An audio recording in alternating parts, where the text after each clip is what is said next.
Hello, hello, hello. Thank you so much for tuning in to my reading of my piece called A Binge is Still a Binge, Overcoming the Binge Mindset. Before we begin, as a note, I am not a healthcare professional. If you are struggling with disordered eating, consider reaching out to a doctor, psychiatrist, or counselor for help. Also, as a trigger warning, the story presents both experiences with alcohol and binge eating. So, without further ado, a binge is still a binge, overcoming the binge mindset. I've secretly written this story time and time again, and I've lived it even more. Each perceived failure was fuel to the realization that a binge is still a binge, and quite frankly, willpower doesn't work.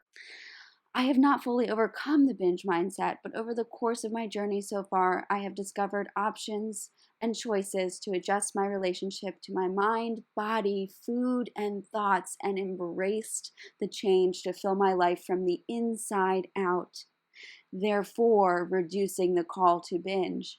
In this piece, I share highlights from my post-binge writing. At the end, I will present you with 6 different concepts or tools or choices that you have, and they've come from asking myself, what is this experience here to teach me? September 26th, 2019. A binge is still a binge, whether you're drinking alcohol or an entire bag of baby carrots, a slew of cashews, and several heaping spoonfuls of almond butter. And though I have removed alcohol from my life, I have not removed this lingering binge mindset. Here is something I have noticed when I am about to enter a binge.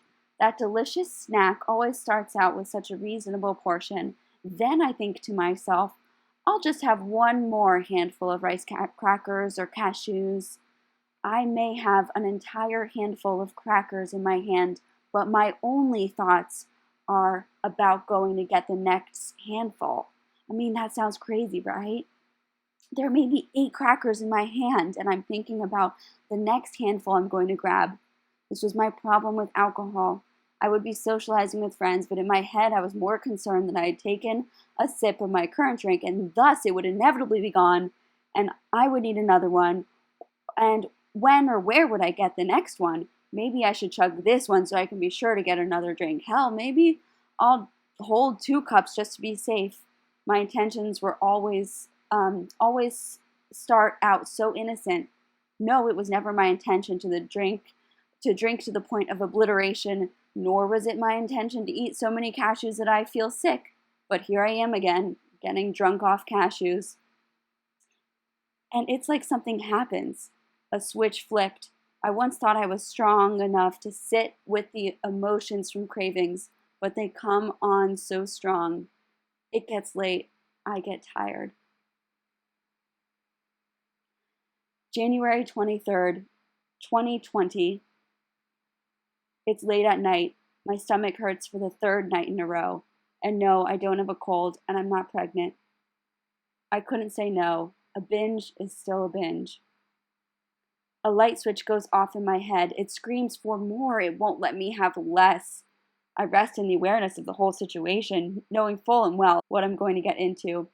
Knowing full and well that I will be full and unwell. 12 hours of television in a row, a whole bag of chips, scrolling. We are constantly in search of something that we will never find at the end of the show, at the very last chip, at that random blogger's post about their healthy diet. Countless nights of feeling sick, physically sick, mental fatigue, and self-loathing. Those who practice moderation are nothing less than blessed with the inherent ability to moderate.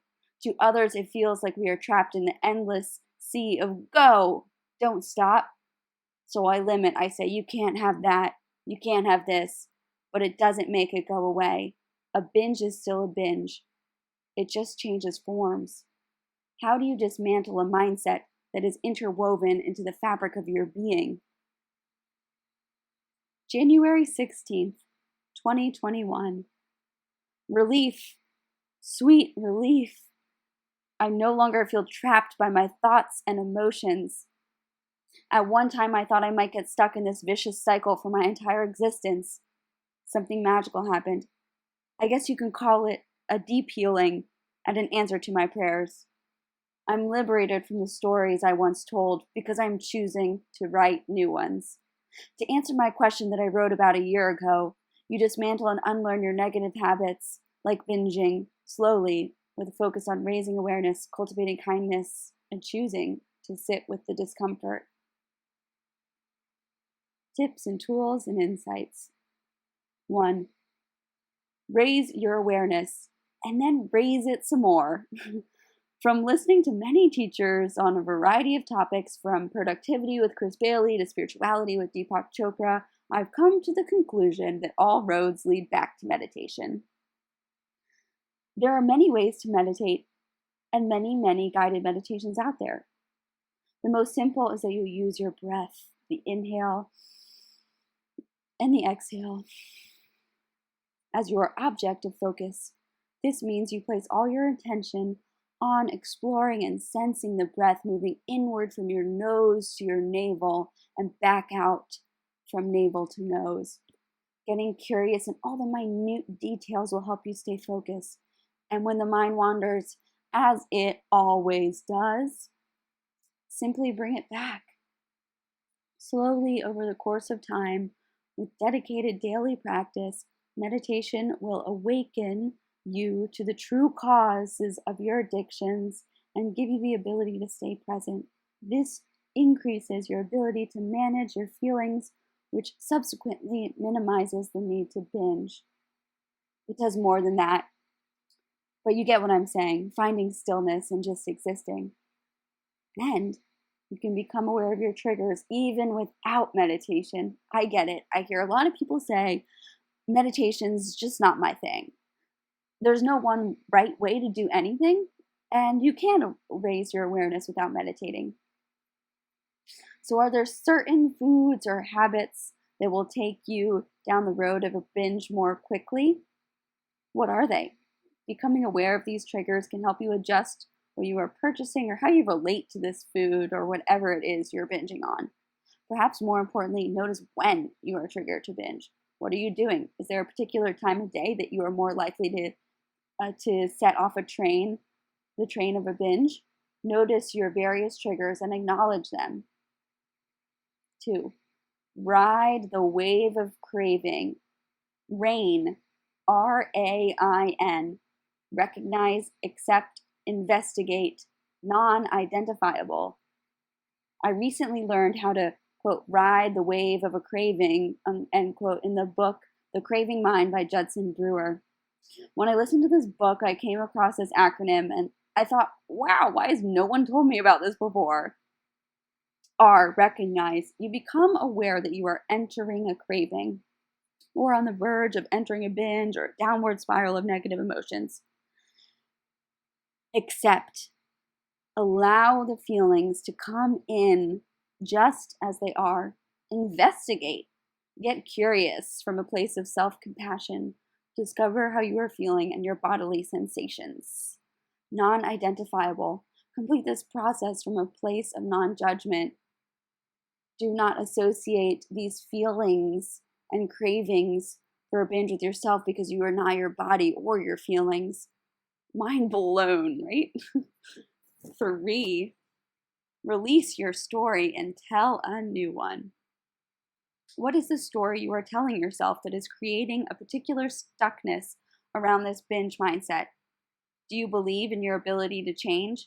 Are you ready to let go of the old stories that hold you back? You can reframe your story from a place of love and gratitude, knowing that every experience in your life is here to teach you something. You can open up to a new possibility.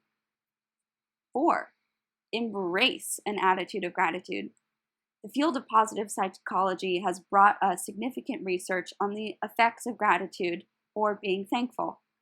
The studies have shown that practicing gratitude increases your happiness score, makes you more optimistic, and feel better about your life. One idea is to keep a journal and write a few things you are grateful for each day. Watch how your mind is transformed. Notice what nourishes you. Discover what your body is truly craving. Some questions to consider. When do you feel your absolute best? What are you doing and who are you with? What nourishes your body, not only your body, but also your spirit, and both on and off your plate? 6. Surrender. Sweet surrender. Affirm that this shift is complete.